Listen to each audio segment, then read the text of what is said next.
फैसल वाडा साहब, पहले तो ये जो इंटरनल डिवीजन्स हैं पार्टी के अंदर, पीटीआई के अंदर, इसके ऊपर रोशनी डालें। ये अब तो खुल के सामने नज़र आ रहा है कि क्या हो रहा है। बहुत शुक्रिया नदीम मलिक साहब। देखिए नदीम मलिक साहब, मैंने तो आपके प्रोग्राम में और दीगर प्रोग्राम्स में आज से कोई साल 1.5 साल पहले कहा था कि इस पार्टी के इतने छोटे छोटे टुकड़े होंगे कि इसको संभालना मुश्किल हो जाएगा।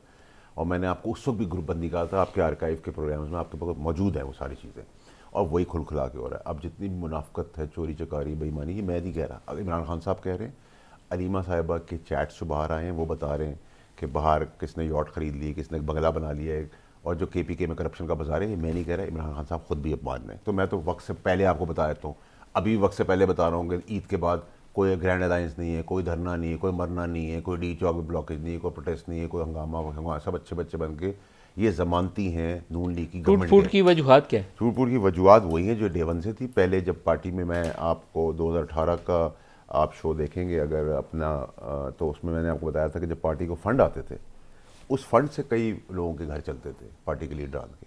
मैं तो उसको भी बोलता था, मैं आज भी बोल रहा हूँ, कल भी बोल रहा हूँ, अब सब समझ के आगे, एक इक़्तिदार की जंग है, एक झगड़े, एक दौलत की जंग है, एक माल की, एक पावर की है। कोई किसी को रिपोर्ट करे, कोई किसी को रिपोर्ट करे। एंड ऑफ द डे सब चाहते ही हैं कि इमरान खान साहब दबा के और मज़ीद मुश्किलात और मज़ीद जेल में रहें। जितना वो जेल में रहेंगे तब तक ये सारे लोग मुफाद उठाते रहेंगे, इक़्तिदार में भी रहेंगे, दौलत भी लूटेंगे और मज़े भी उड़ाएंगे। और गारंटर हैं ये नून लीग की गवर्नमेंट की। अलीमा खान की क्या ऑडियो जेन्युइन है कि फेक है? नहीं, देखिए, जिस पर उन्होंने बातें की है उसमें आपको लग रहा है कोई चीज़ फेक है या वो पाकिस्तान के खिलाफ साजिश करेंगे। वो ये बता रही है कि इसने पैसे बना लिए, उसने यॉट खरीद ली, उसने बाहर मुल्क में बंगला बना लिया, उसने ये कर लिया, वो कर लिया। तो हम तो आज बात आज बहुत पहले से कह रहे हैं और इमरान खान साहब भी कह रहे हैं, और KPK में आप लोग जाके खुद चेक कर लेना नदीम भाई, आपको ज़रूरत ही नहीं हमारी। आप सिंध जाएँ, आप पंजाब जाएँ, आप बलूचिस्तान जाएँ और KPK जाएँ, इन 4 सूबों की परफॉर्मेंस, गवर्नेंस और एड्रेस करके इशू कौम को दिखाएं कि इनमें कौन ज़्यादा आगे है, कौन पीछे है, कौन करप्शन में सबसे आगे। तो अगर आज आप मुझसे पूछेंगे तो जो KPK का इस बार का करप्शन का बाजार है वो सबसे आगे है। फैसल चौधरी साहब, तकसीम क्यों है पार्टी के अंदर? एक सेकंड, अगर नहीं, सॉरी, 2 बातें मुझे आपसे और करनी। एक तो सर ये कि ये जो इमरान खान साहब के मुखलिस पार्टी के लोग बने हुए हैं और ख़तों किताबत हो रही है इमरान खान साहब की चीफ के साथ, वन साइडेड।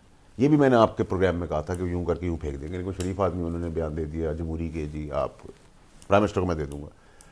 इनकी पूछे इनसे फैसल साहब से कि इनकी पार्लिमानी कमेटी और पार्टी ने उसको इंडोर्स किया कि वो ख़त के ऊपर खड़े हैं। पार्टी खड़ी ही नहीं इमरान खान साहब कहीं, आप इनसे भी पूछ लें, खड़ी है, आपने कहीं इंडोर्स किया उस लेटर को? फैसल साहब, आई होप किया होगा। होप नहीं, आप पता करके ही बताइए किया नहीं किया। वो पार्लियामेंट्री पार्टी का तो हिस्सा नहीं है ना फैसल चौधरी? नहीं, मैं तो क्योंकि पार्टी का तो लॉयर है ना भाई। लेकिन आप उनके स्पोक्स पर्सन से पूछ लीजिए, मेरा ख्याल लाजमी होगा। नहीं हुआ सर, पाकिस्तान तहरीके इंसाफ खतूत के ऊपर तो बैरिस्टर गौहर का बयान है ना कि उन्होंने खत नहीं देखा, ये तो उनका बयान कैमरे के ऊपर मौजूद है। नहीं, बैरिस्टर गौहर का बयान एक अलग बात है।